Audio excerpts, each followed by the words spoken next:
Mi segundo día de MotoGP empezó de una forma que jamás imaginé. Hoy estaba grabando con la Insta360, pero lo que van a ver es algo que muy poca gente puede mostrar. Me dieron acceso a una zona donde normalmente solo entra el personal del equipo y créanme, aquí es donde realmente empieza la magia del MotoGP.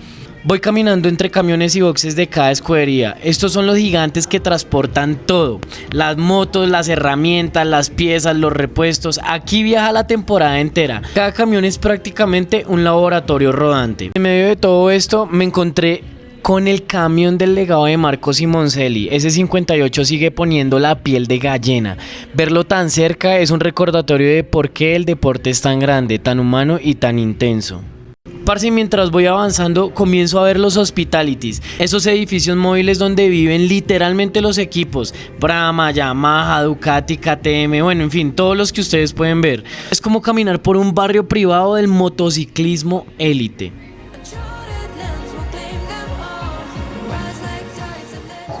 Bueno, en este momento vamos para grilla de partida.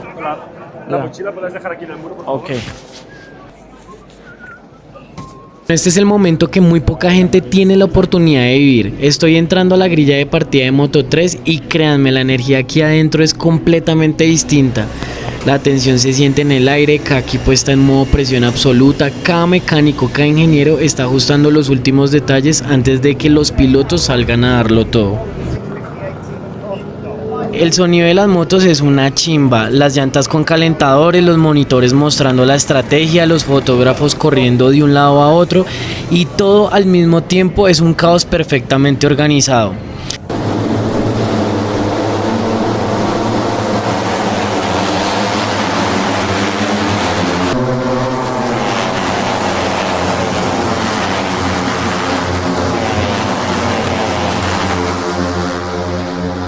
En este momento vamos para el box de Yamaha, vamos a tener una experiencia acá con el equipo Brahma, que es el equipo satélite de Yamaha, donde hay dos pilotos, Jack Miller y Miguel Oliveira. No es el equipo oficial, este equipo satélite es el que patrocina Motul, entonces vamos a vivir una experiencia junto con Motul. Es un honor, una experiencia muy única, muy chimba poder entrar a un box, sea el que sea, a ver esas motos es lo más chimba que puede haber. Hello. All right, how's everyone doing today? First time in a MotoGP box? Yeah. So it's a privilege for anyone to be in a MotoGP box. Probably the most exclusive place you can be on besides on the bike on the grid, especially on the Sunday before the race. Before we go inside though, just a few rules. For now, as we go inside, phones, cameras, everything off, because there are some bikes that are uncovered. We will be able to take pictures and videos. I will just let you know where and when. Watch out where you step, because there might be some expensive parts lying around. Avoid touching and grabbing stuff. If you see the riders, please leave them be, because Sunday's a very intense day for them. Okay, let's go.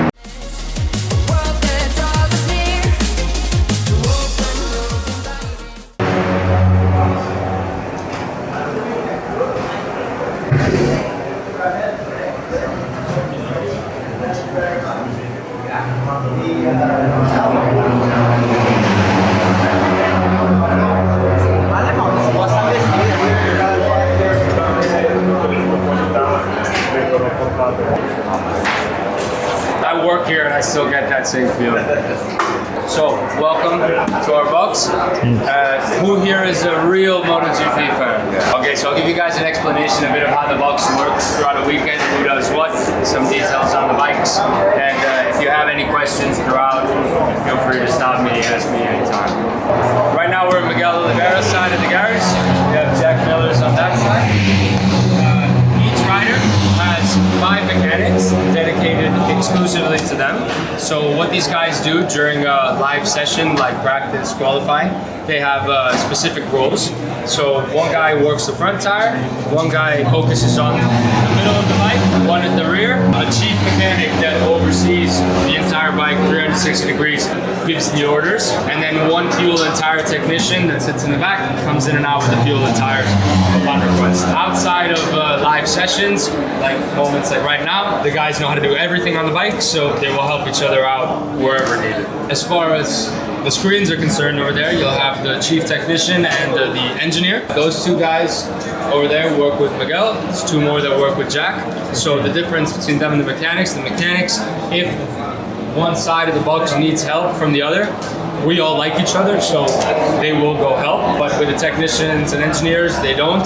Not because they don't trust each other or because they don't like each other, but because each rider has very specific ways of conveying information, and their riding styles impact the data that they receive. So the data is very unique to them. So they need to build a very intimate relationship with their rider, so they don't switch sides of the box. Then we have 3-4 more engineers that oversee the entire box and get data from both riders. And we are a semi-factory team as well. So everything you see inside here is exactly the same as Monster Energy Yamaha next door. The only thing that's different is the colors and the sponsors. There are no secrets between the team. All the data that we get, we give to them, and their data they give to us. So full transparency. Especially because we're not fighting for a championship right now, so the faster we develop, the better it is for both teams. Then, a question I'm gonna ask you guys. Most people don't get the answer correct, but I'll give you a chance. We have 2 bikes per rider. Why? Why do we have 2 bikes? Can't afford 3. There's one specific reason why. The main reason for us having 2 bikes per rider is that every bike you see in here is a Yamaha M1, but not a single bike in here is the same. They're all different. So 2 different for Miguel and 2 different ones for Jack. And between them, neither are the same. So 4 completely different bikes. And the reason for that is because every circuit we race on has completely different characteristics. We go to Portimao like last week in Portugal, it's a roller coaster, up and down, big elevation changes. You go to Silverstone, it's flat. So by having 2 different bikes on Fridays, we try practice and pre-practice 1, we try both bikes continuously. And different setups, different mappings, everything. And by Friday night, we see on paper, one will always have more performance than the other. So for example, right now we're looking at Miguel's number 1 bike. This is the number 2. But today he's racing on the number 2. Number 1 and 2 doesn't mean that this is the bike he always uses. It's just to identify them. Last week in Portugal, I don't remember, but there's a big chance he used the number 1 bike instead of the number 2. That's why we have different bikes. Then, as you guys mentioned, weather crashes and everything, there are situations where we change the bike. So in qualifying practice, when there's time, they'll go out. If they crash, they'll come back in and they'll grab the second bike. But the second bike, we all know, has less performance than the first bike. So even if they can switch it, they will have a deficit of performance. So basically, by having the 2 different bikes, it allows us to switch them in race conditions, but only for 2 occasions. If the bike before the race breaks down, they'll come back in, grab the second bike, and start from the pit lane. But they're at a disadvantage twice because the bike has less performance, but it's not ideal. And the other time we change it is during a wet weather race. If it starts raining mid-race, we will come in and change bikes. But a wet weather bike is kind of like having a third bike. It's different even more from the second bike that we have as a spare. Because a lot of people just assume we change the tires and that's it. No, because a dry weather bike with wet weather tires, suicide. Because it's too powerful and too stiff. So when we change to a wet weather bike, the whole bike changes. So you'll change the wheels, you change the suspension, you soften them, you change the electronics, different mappings.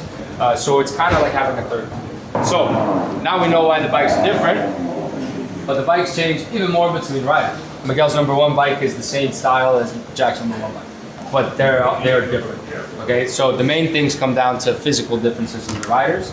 So you'll see Miguel's seat, for example, has a big, thick foam padding here and 3 carbon spacers to bring him to his perfect distance to the handlebars.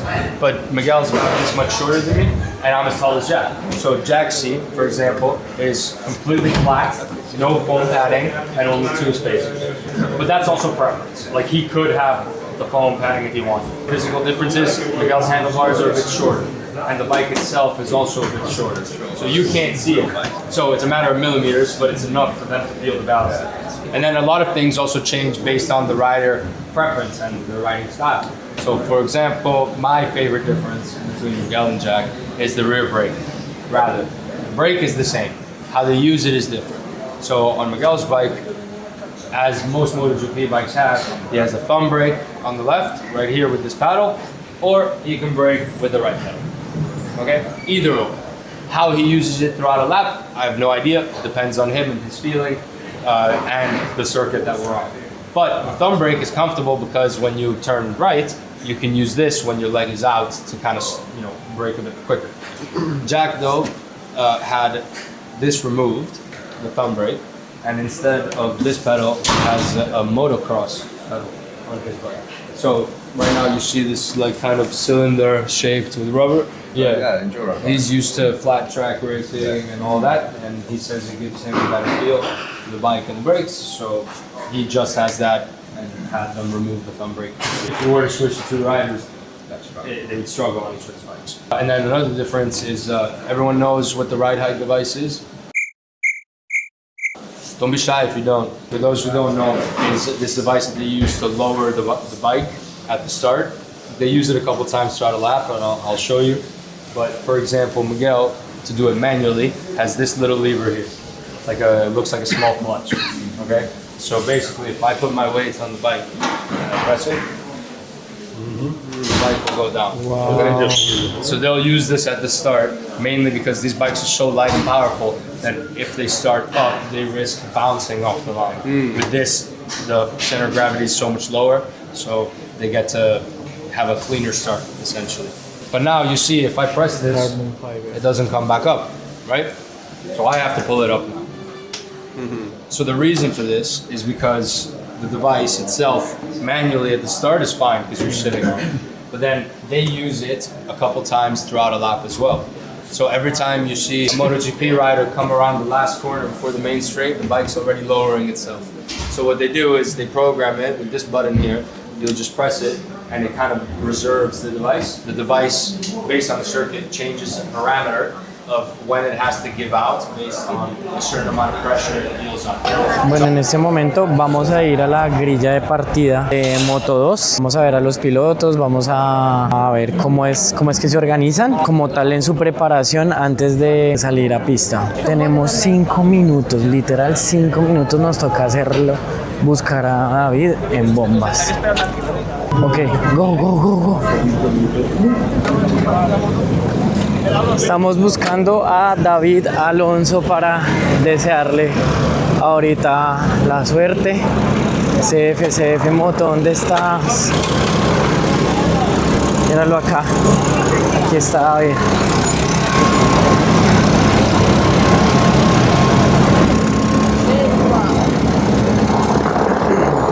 ¿Quieres salir en las noticias? Vamos a pasarnos por detrás. Ven, pasémonos por detrás. Pues vamos a salir en ESPN. Quédese ahí, chita, quédese acá. Si nos quedamos acá, vamos a salir por televisión. Quédese más para atrás. ¿Acá? Eso sí. Ahí estamos saliendo. Hola, David. Apoyo desde Colombia. Está full concentración. Estamos apoyando aquí a David. Full Colombia, que le vaya súper bien el día de hoy, parce, qué chimba poder estar acá, es un honor para uno, parce, estar en este momento tan brutal.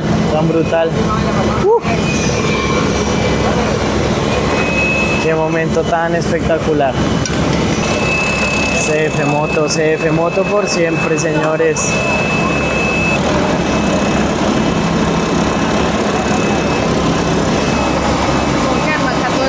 No, yo también no quiero mirar al team manager. Hola, Nico. Parce, qué chimba. Solo me metí a esta grilla por venir a ver a David. Nada más. Solo nos metimos a esta grilla por venir a verlo. Pues, el amor por Colombia nos tiene acá, ¿sabes? Definitivamente. Claro. No, qué emoción, parce. Vean todo lo que utilizan. Les voy a mostrar un poquito de cómo es la grilla aquí de partida, miren cómo se ve toda la preparación, concentración, todo es brutal, fantástico, parce, estar acá. Esto es un sueño, esto es un sueño. Obviamente David representa a Colombia. Uf, brutal, brutal, brutal, brutal, parce, brutal, qué chimba. Que es impresionante la cantidad de gente que llega acá.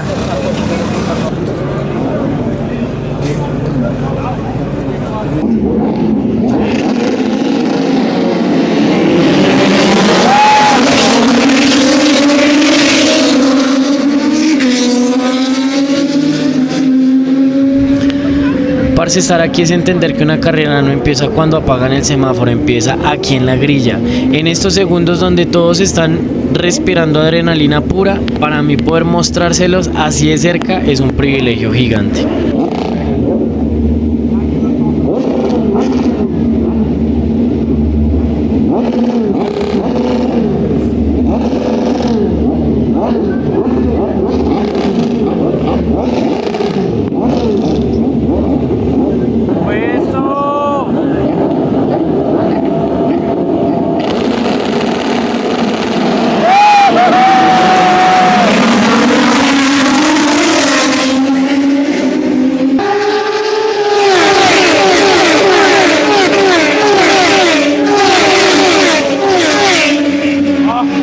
Hasta acá salta el caucho.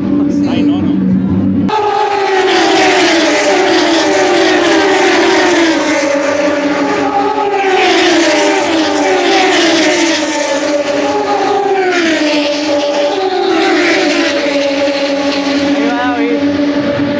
Bueno, última experiencia. Vamos a ir a ver la premiación del podium de la categoría reina. Vamos a estar ahí con todos los pilotos que ganaron. Creo que fue Marco Esecchi, Pedro Acosta, Terminal de Guerra. M5. Qué diferencia cómo sacan esas motos. En mi país la llevan toda colgadota. Y una grúa. Vale, con grúas. A la entrega del trofeo al equipo vencedor de la Aprilia Racing representado por Francesco Venturato.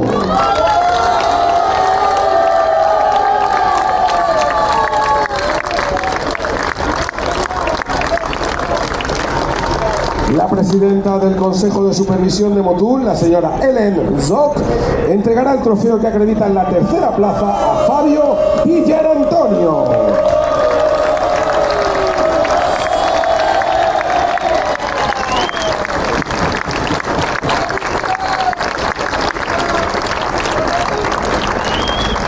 La vicepresidenta de la Generalitat Valenciana, la señora Susana Camarero, entregará el trofeo al segundo clasificado, Raúl Fernández.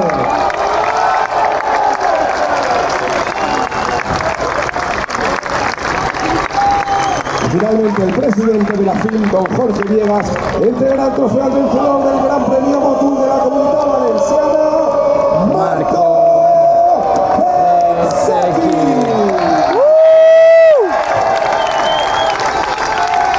Momento de